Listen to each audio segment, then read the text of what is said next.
the medical student with all this pride because I'd done all this stuff, and look at me, I had no idea what to do, and he was dying right in front of me.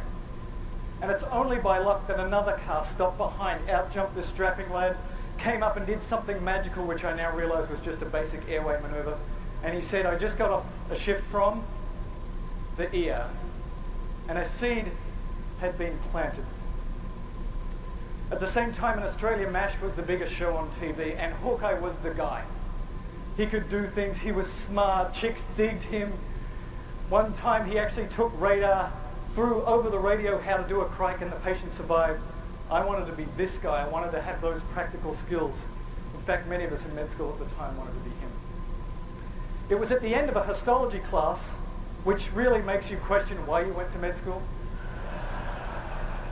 There's purple blobs and blue blobs, and I still to this day have no effing idea what those things are. But thankfully at the end of a histology class, they had a CPR class. A lay woman came in and for 4 hours taught us how to do CPR, and just a few of us did that class. And at the end of that 4 hours, I felt like I'd been given some magical skills that now I knew some of the basics of what to do. If somebody had a cardiac arrest, if they had syncope, whatever it was, I now had some useful knowledge, and that little seed had started to grow.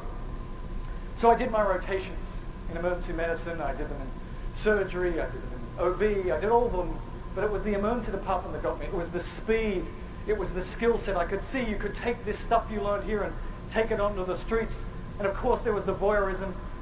It's a pretty cool place to work.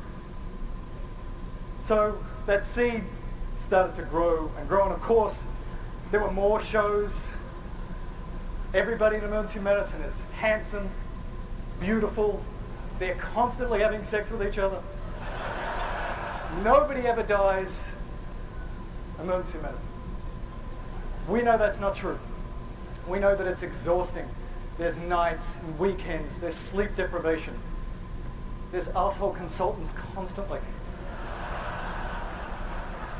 It's a hard job. And there are the patients. Despite what you do, it's not like on TV, they come in and despite what you do, they don't live lots of the time. And sometimes they don't live because of what you do. And sometimes you get sued. And it sucks. And it's a hard job. In fact, it is an incredibly difficult job, but it's way better than this.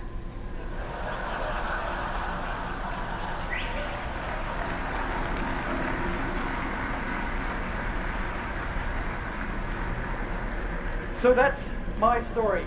Emergency medicine really saved me. Medicine